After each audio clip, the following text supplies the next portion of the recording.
नमस्कार दोस्तों, आप लोग कैसे हैं। उम्मीद करते हैं अच्छे होंगे और स्वस्थ होंगे, मस्त होंगे। और आप लोगों के बीच में मैं एक पुरानी गीत गाने जा रही हूँ। विवाह गीत है, ताकि ये मेरी दादी मम्मी चाची लोग गाती थी। आज आप लोगों के बीच में मैं गाने जा रही हूँ। जैसा लगे कमेंट बताना और सब्सक्राइब करना, लाइक करना, शेयर करना और ढेर सारा आप लोग प्यार देना। गाना के एक बार जरूर सुनना, बहुत मज़ेदार गाना है दोस्तों। 4 मास बीत गईल सासुर नगरिया हो कि नैहर नाही गईली ना। अपनी माया के नगरिया कि नाही गईली ना। 4 मास बीत गईल सासुर नगरिया हो कि नैहर नाही गईली ना। अपने माया के नगरिया कि नाही गईली ना। तू ही मोर देवरु सेवरु, तू ही मोर देवरु हो, बता हो देता ना। हमरे नैहर का नगरिया बता हो देता ना। तू ही मोर देवरु सेवरु, तू ही मोर देवरु हो, बता हो देता ना। हो बता हो देता ना। हमरे नैहर का नगरिया बता हो देता ना। हमरे नैहर का नगरिया बता हो देता ना। कैसे कराहिया बताई मोरी भौजी हो कि बड़ी बाड़ी ना। हो कि बड़ी बाड़ी ना। गंगा से जमुनावा की बड़ी बाड़ी ना। कैसे कराहिया बताई मोरी भौजी हो कि बड़ी बाड़ी ना। हो कि बड़ी बाड़ी ना। गंगा से जमुनावा की बड़ी बाड़ी ना।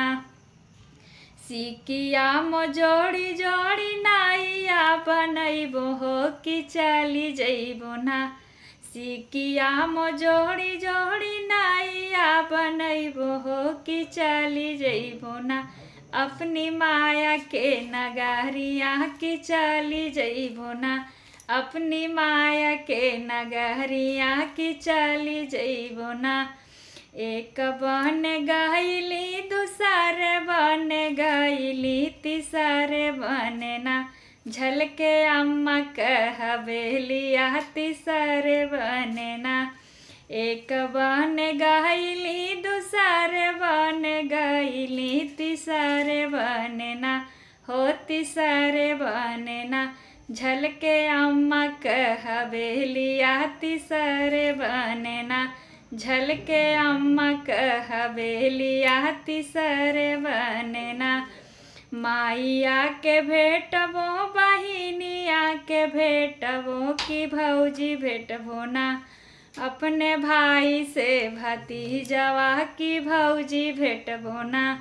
माइया के भेटबो, बहिनिया के भेटबो कि भौजी भेटबो ना। अपने भाई से भतीजवा की भौजी भेटबो ना। आई गईली सखिया सहेलिया, पूछन लागे ना। आई गईली सखिया सहेलिया, पूछन लागे ना। हमरे हरी कहवलिया, पूछन लागे ना। हमरे हरी कहवलिया, पूछन लागे ना। कैसे कहलिया बताई मोरी सखिया हो कि नाही जइबू ना। कैसे कहलिया बताई मोरी सखिया हो कि हमरे सुन के ना। कि हमरे सुन के ना। नाही जाइबू गवानवा कि हमरे सुन के ना। नाही जाइबू गवानवा कि हमरे सुन के ना। ओबरी में खटिया बिछावे मोर सजनवा हो कि झारी लिहलना। हो कि झारी लिहलना। हमरे नैहर क दुलारवा कि झारी लिहलना। ओबरी में खटिया बिछावे मोर सजनवा हो कि झारी लिहलना। हो कि झारी लिहलना। हमरे नैहर क दुलारवा की झारी लिहलना। 4 मास बीती गईल सासुर नगरिया हो कि नाही गई। गईली ना, हो कि नाही गईली ना, अपने माया के नगरिया कि नाही गईली ना। 4 मास बीती गईल ससुरे नगरिया, हो कि नाही गईली ना, अपने माया के नगरिया कि नाही गईली ना।